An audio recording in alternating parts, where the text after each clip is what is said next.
only one or two Tibalis out of all the people in that area actually knew how to plow. A couple of young guys. Everyone else did not plow. So they didn't plow.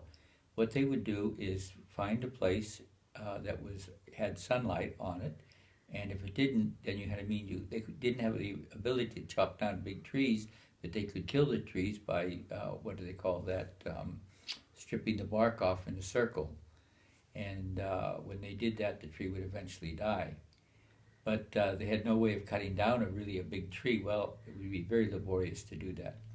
Anyway, what they would do is just have a hoe, kind of a hoe that they would dig in the ground, and they didn't really do much land preparation because land preparation,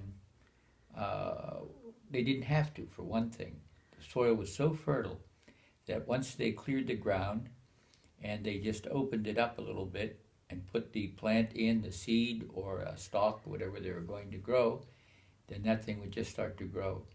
And it was just a question of keeping ahead of the weeds. So they spent a lot of time weeding and not so much time soil preparation, which is good in some ways and then not so productive in another way.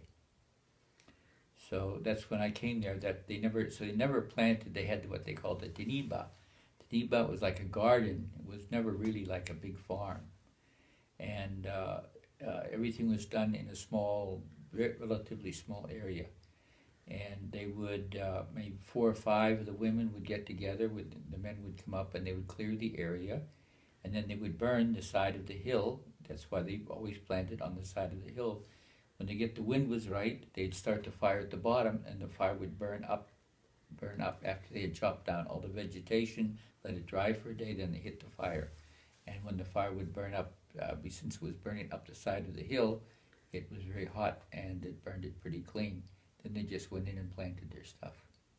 That was their soil preparation, which was like no soil preparation.